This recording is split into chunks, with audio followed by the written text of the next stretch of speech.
आज हम सी लैंग्वेज के की आईडीई के जो डिफरेंट मॉड्यूल्स हैं, ये जो पार्ट्स हैं, उनको डिस्कस करेंगे। लास्ट लेक्चर में हमने सी प्लस प्लस या सी लैंग्वेज के आईडीई को देखा था। आईडीई या इंटीग्रेटेड डेवलपमेंट एनवायरनमेंट एक ऐसी एनवायरनमेंट होती है जिसके अंदर हम सी लैंग्वेज का प्रोग्राम टाइप कर सकते हैं, प्रोग्राम को एडिट कर सकते हैं, प्रोग्राम को हम कंपाइल कर सकते हैं, लिंक कर सकते हैं, एग्जीक्यूट कर सकते हैं, उस प्रोग्राम को अपने लिखे हुए प्रोग्राम को लोड कर सकते हैं, उसके अंदर जो है उसको इसके अलावा हम उस प्रोग्राम को एग्जीक्यूट कर सकते हैं, सेव कर सकते हैं। ऐसी एनवायरनमेंट को आईडीई या इंटीग्रेटेड डेवलपमेंट एनवायरनमेंट कहा जाता है। अब इसके जो पार्ट्स हैं उनको डिस्कस करते हैं। नंबर वन है एडिटर। नंबर वन जो पार्ट है वो है एडिटर। एडिटर जो है वो सी प्लस प्लस जो है सी लैंग्वेज का जो सी लैंग्वेज की जो आईडीई है उसका पहला पार्ट है एडिटर। एडिटर आईडीई का वो पार्ट होता है या वो मॉड्यूल है जिसके अंदर जो हमें फैसिलिटी देता है, एक फैसिलिटी प्रोवाइड करता है सी प्रोग्राम लिखने की, सी लैंग्वेज के अंदर प्रोग्राम टाइप करने की और प्रोग्राम को जो है एडिट करने की। इस एडिटर के ज़रिए या इस मॉड्यूल के ज़रिए हम सी लैंग्वेज के अंदर प्रोग्राम टाइप कर सकते हैं और प्रोग्राम को जो है एडिट कर सकते हैं, उसके अंदर जो चेंजेस वगैरह करनी हो वो कर सकते हैं। सी लैंग्वेज के अंदर जो प्रोग्राम होता है उसकी जो एक्सटेंशन होती है वो डॉट सी होती है। एक फाइल का नाम या प्रोग्राम का नाम होगा जिससे पता चलेगा कि प्रोग्राम किस मकसद के लिए है, और आगे एक्सटेंशन जो है वो टाइप होती है जिससे पता चलता है कि किस सॉफ्टवेयर के अंदर प्रोग्राम बनाया गया है, किस लैंग्वेज के अंदर प्रोग्राम बनाया गया है। जो एक्सटेंशन होती है वो फाइल के टाइप का बताती है। लेट्स सपोज यहाँ पे एक हमने शेयर की हुई है extension, file name with extension student dot C. Student हमारे प्रोग्राम का ये फाइल का नाम है जो हम सी लैंग्वेज में बनाया, और आगे डॉट सी से पता चला ये सी लैंग्वेज के एडिटर में बना हुआ, सी लैंग्वेज के आईडीई के एडिटर में बना हुआ ये प्रोग्राम है। तो एक्सटेंशन से टाइप का पता चलता है कि किस टाइप की फाइल है। नेक्स्ट जो मॉड्यूल है वो है कंपाइलर। कंपाइलर सी लैंग्वेज का की आईडीई का वो मॉड्यूल है या वो पार्ट है जिसके जरिए हम अपने सोर्स प्रोग्राम को या सी लैंग्वेज में लिखे हुए प्रोग्राम को मशीन कोड में या ऑब्जेक्ट कोड में कन्वर्ट करते हैं ताकि कंप्यूटर उसको समझ सके। सोर्स कोड या सोर्स प्रोग्राम वो होता है जो कि हाई लेवल लैंग्वेज में लिखा हुआ प्रोग्राम है। अब हम सी लैंग्वेज में जो प्रोग्राम लिखते हैं वो सोर्स प्रोग्राम कहलाता है, जिस हमने लास्ट लेक्चर में देखा भी था।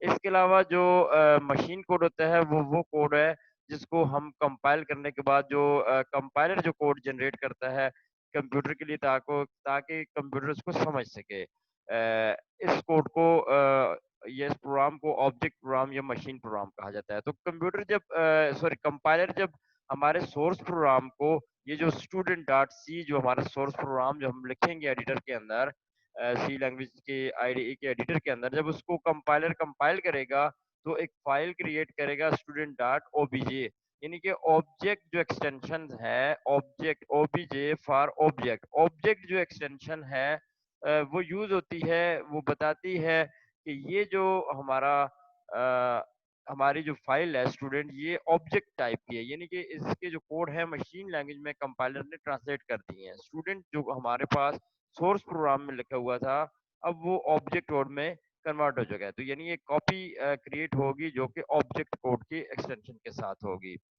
तो ये दूसरा मॉड्यूल था हमारे सी लैंग्वेज के आईडीई का। इसके बाद जो थर्ड मॉड्यूल है वो है लिंकर। लिंकर लिंक करता है जो हम कंप्यूटर प्रोग्राम बनाते हैं, उसके जो ऑब्जेक्ट होते हैं, जो कोड जनरेट होते हैं, ऑब्जेक्ट कोड जो जनरेट होते हैं, कंपाइलर जो ऑब्जेक्ट कोड जनरेट करता है उनको कंबाइन करता है। दो या दो से ज्यादा जो मल्टीपल जितने भी ऑब्जेक्ट क्रिएट होते हैं उनको सिंगल प्रोग्राम में, एग्जीक्यूटेबल प्रोग्राम में कन्वर्ट कर देता है या कंबाइन कर देता है। अब जो हमारे पास स्टूडेंट नाम की जो प्रोग्राम था जिसकी एक्सटेंशन थी डॉट सी, इससे पता चलता है कि सी लैंग्वेज का सोर्स कोड है। अब इससे पता चल रहा है ये जब कंपाइल करेंगे तो क्या होगा, ये ऑब्जेक्ट कोड क्रिएट होगा, यानी स्टूडेंट जो है इसका ऑब्जेक्ट कोड क्रिएट हो गया। अब डॉट एक्जी ये वो फाइल है जो एग्जीक्यूटेबल है। एक्जी जो एक्सटेंशन है ये बताती है कि एग्जीक्यूटेबल फाइल है, इस फाइल ने एग्जीक्यूट होना है। अब स्टूडेंट नाम की तीन जो कॉपीज, दो अलग कॉपीज, एक ओरिजिनल और बाकी जो दो कॉपीज क्रिएट हुई हैं, एक ऑब्जेक्ट कोड की और exe due to the compiler and linker.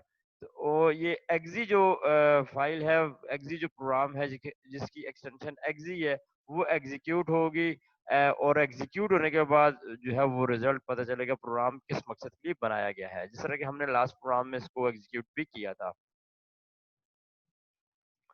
यहाँ पे देखिए हमारे पास सोर्स प्रोग्राम है, कंपाइलर क्या करेगा, इसका ऑब्जेक्ट प्रोग्राम बनाएगा, और ऑब्जेक्ट प्रोग्राम जो है लिंकर क्या करेगा, लाइब्रेरी फंक्शन को भी साथ में ऐड करेगा, और एग्जीक्यूटेबल जो है वो प्रोग्राम क्रिएट हो जाएगा। उसके बाद नेक्स्ट जो पार्ट है वो लोडर है। What is loader? लोडर हमारे सी लैंग्वेज की जो आईडीई है, सी लैंग्वेज की आईडीई उसका वो मॉड्यूल है जो कि यूज होता है मेमोरी के ऊपर प्रोग्राम को लोड करने के लिए। हमारे कोई भी जो प्रोग्राम है उसको लोड करता है मेमोरी के ऊपर, रैम के ऊपर, ताकि उसको एग्जीक्यूट किया जा सके। जो भी चीज रैम के ऊपर होगी फिर वो एग्जीक्यूट होती है। तो लोडर आईडीई का वो पार्ट है, वो मॉड्यूल है जिसके जरिए हमारा प्रोग्राम, हमारा सोर्स प्रोग्राम हमारे रैम के ऊपर लोड होता है। उसके बाद डीबगर। डीबगर डिबगिंग एक ऐसा प्रोसेस है जिसके जरिए हम अपने सोर्स प्रोग्राम में से अगर कोई एरर्स आती हैं तो उन एरर्स को डिबग करते हैं, उन एरर्स को दूर करते हैं। डिबगर वो पार्ट है आईडीई का जिसके जरिए हम अपने प्रोग्राम के अंदर एरर्स को चेक करते हैं और उन एरर्स को ढूंढते हैं, फाइंड आउट करते हैं और उनको रिमूव करते हैं। तो डिबगर की मदद से हम अपने सी के अंदर लिखे प्रोग्राम को, सी लैंग्वेज में लिखे प्रोग्राम को अगर कोई एरर्स आते हैं तो उन एरर्स को डिबग करते हैं। तो ये आज का हमारा टॉपिक था about the IDE of C language. जो लास्ट हमारा टॉपिक था, लास्ट जो वीडियो थी उसमें आप लोगों ने देखा था कि सी लैंग्वेज की जो आईडीई है उसको प्रैक्टिकली आप लोगों ने देखा था। अभी मैं एक स्क्रीन शेयर करता हूँ जिसमें आप लोग देख सकते हैं कि सी लैंग्वेज की आईडीई, सी लैंग्वेज के जो है वो जितने भी मॉड्यूल पार्ट जिसमें हम प्रोग्राम लिख सकते हैं। What is IDE? IDE, integrated development environment, is the environment in which we can write our C program, we can edit our C program, uh, we can load our C program, compile and execute our C program. And that environment is called an IDE or integrated development environment. There are different modules of C IDE. Number one, editor. Editor is that part of IDE in which we write a C program or edit a C program. Source program is that part of program which is written in high level language, in any high level language like C, C++, Java, PHP. That program is called a source program. If we write a program in C language, the extension of that program is .c, which tells which tells us that the program is written in C language. Compiler is another part of IDE. Compiler is that part of IDE which compiles the source code into the object code. Next part is linker. Linker is that part of IDE which combine the two or more object code into single executable code. The next part is loader, which loads the program into the memory to execute. And debugger is the part of IDE which is used to debug or find out the errors in our programs and remove these errors. ये आज का हमारा topic था।